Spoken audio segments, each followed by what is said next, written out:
இந்தியாவுல மொழிங்கிறது சும்மா பேசிட்டு போறதுக்கான ஒரு விஷயம் மட்டும் இல்ல. அது ஒரு அடையாளம், ஒரு சக்தி. சொல்லப்போனா சில நேரங்கள்ல அது ஒரு போருக்கான காரணமாவே மாறிடுது. ஒரு தேசத்தோட தலையெழுத்தையே மாத்தி எழுதின ஒரு போர். இந்த ஒரு கேள்விதான் இது எல்லாத்துக்கும் அடிப்படை.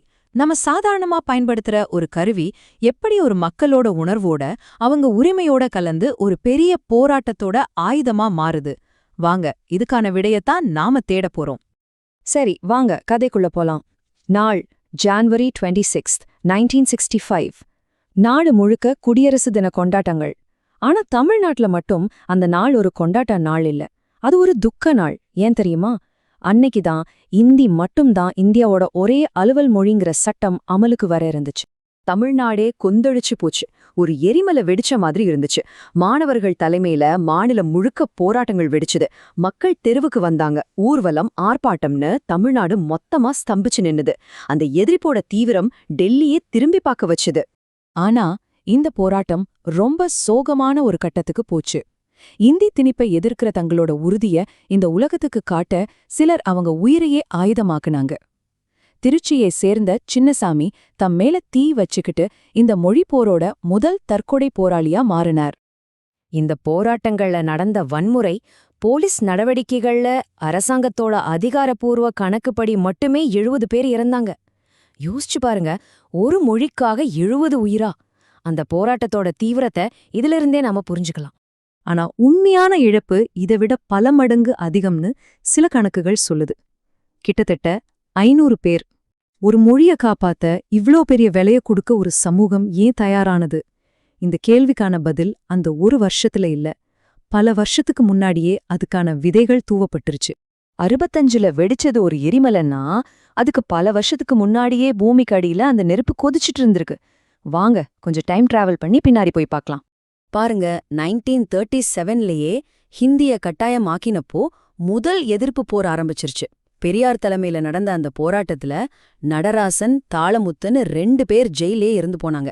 அவங்கதான் மொழிப்போரோட முதல் தியாகிகள். அந்த எதிர்ப்பை பார்த்து அரசாங்கம் அந்த ஆணைய வாபஸ் வாங்குச்சு. ஆனா இது ஒரு தற்காலிக வெற்றிதான். அந்த நெருப்பு அணையவே இல்ல, உள்ளுக்குள்ள கனன்றுட்டே தான் இருந்துச்சு. ஏன் அந்த நெருப்பு அணையல? ஏன்னா இது வெறுமனே ஒரு மொழியை எதிர்க்கிற சண்டை மட்டும் கிடையாது. அதுக்குள்ள ஆழமா ஒரு தத்துவ போராட்டம் ஒளிஞ்சிருந்துச்சு. இந்த எல்லா போராட்டங்களுக்கும் பின்னாடி இருந்த சித்தாந்த சக்தி தான் திராவிட இயக்கம். அவங்கள பொறுத்த வரைக்கும் ஹிந்தி திணிப்புங்கிறது வெறும் மொழி பிரச்சனை கிடையாது. அது தென்னிந்தியாவோட தனிப்பட்ட கலாச்சாரத்தை, அவங்க அடையாளத்தை அழிச்சிட்டு ஒரு வட இந்திய மைய அடையாளத்தை உருவாக்குற முயற்சி. இது சமூக நீதிக்கும் மாநில உரிமைக்குமான ஒரு போர். பெரியாரோட இந்த வார்த்தைகள் அந்த இயக்கத்தோட மொத்த கொள்கையும் தெளிவா சொல்லுது. மொழிங்கிறது சும்மா ஒரு கருவி இல்ல, அது ஒரு கலாச்சாரத்தோட அடையாளம். ஒரு மொழிய திணிக்கிறது ஒரு கலாச்சாரத்தையே திணிக்கிறதுக்கு சமம். இதுதான் அவங்களோட வாதமா இருந்துச்சு. இங்கதான் ஒரு சுவாரஸ்யமான திருப்பம் வருது. இந்த கருத்துக்களை எல்லாம் சாதாரண மக்கள் கிட்ட கொண்டு சேர்க்க அவங்க கையில எடுத்த ஒரு சக்தி வாய்ந்த கருவி சினிமா. 1952ல வந்த பராசக்தி மாதிரி படங்கள், அதுல வர அனல் பறக்கிற வசனங்கள் மூலமா இந்த திராவிட இயக்க கொள்கைகளை ஒவ்வொரு வீட்டுக்கும் கொண்டு போய் சேர்த்துச்சு. சினிமா வெறும் பொழுதுபோக்கா இல்லாம ஒரு அரசியல் ஆயுதமா மாறுச்சு. சரி, மறுபடியும் 1965க்கு வருவோம். அந்த பெரிய போராட்டங்களுக்கு அப்புறம் என்ன நடந்தது? அதோட அரசியல் விளைவுகள் உடனடியா ரொம்பவே தீவிரமா இருந்துச்சு. 1967ல நடந்த மாநில தேர்தல் மொழி பிரச்சனை மேல மக்கள் கொடுத்த ஒரு தீர்ப்பு மாதிரியே பார்க்கப்பட்டுச்சு. அதுவரைக்கும் தமிழ்நாட்டை ஆண்ட காங்கிரஸ் கட்சிக்கு இது ஒரு பெரிய சோதனையா அமைஞ்சது. மக்களோட கோபம் எல்லாம் ஓட்டா மாறிச்சு. தேர்தல் முடிவுகள் எல்லாருக்கும் ஒரு பெரிய அதிர்ச்சி. இந்தி எதிர்ப்பு போராட்டத்தை முன்னெடுத்த டிஎம்கே 139 இடங்கள்ல ஜெயிச்சு மாபெரும் வெற்றி பெற்றது. ஆளும் காங்கிரஸ் கட்சிக்கு கிடைச்சது வெறும் 51 இடங்கள் தான். இது ஒரு ஆட்சி மாற்றம் மட்டுமல்ல, தமிழ்நாட்டு அரசியலையே மாத்தி எழுதின ஒரு தருணம். ஆட்சிக்கு வந்த திமுக அரசாங்கம் ஒரு நிரந்தரமான சட்ட மாற்றத்தை கொண்டு வந்தது. தமிழ்நாட்டுல தமிழ் மற்றும் ஆங்கிலம் இந்த 2 மொழிகள் மட்டும்தான் அப்படிங்கிற இருமொழி கொள்கையை அமல்படுத்தினாங்க. அந்த கொள்கை தான் இன்னைக்கு வரைக்கும் தமிழ்நாட்டுல நடைமுறையில இருக்கு. சரி, இதெல்லாம் நடந்து இப்போ பல வருஷம் ஆயிடுச்சு. அப்போ இந்த கதை இதோட முடிஞ்சுதா? இல்லவே இல்ல. இந்த மொழிப்போர் சம்பந்தமான உரையாடல் இன்னிக்கும் தொடர்ந்துட்டே தான் இருக்கு. அதோட எதிரொலிகளை நாம இன்னிக்கும் கேட்க முடியுது.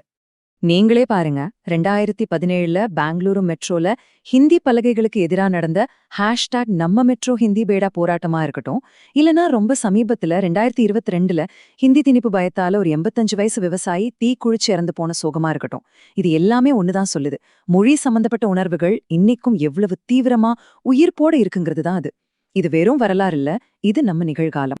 ஆக இந்த முழு வரலாறும் நம்ம முன்னாடி ஒரு முக்கியமான, இன்னும் விடை கிடைக்காத ஒரு கேள்விய வைக்குது. ஒரு நாட்டோட ஒற்றுமைனா என்ன? அது ஒரே மொழிய பேசுறதுல இருக்கா? இல்ல பல மொழிகளையும் பல அடையாளங்களையும் மதிச்சு ஏத்துக்கிறதுல இருக்கா? இந்த கேள்விக்கான பதில் இந்தியாவோட இறந்த காலத்துல மட்டும் இல்ல, நம்ம எதிர்காலத்திலயும் இருக்கு.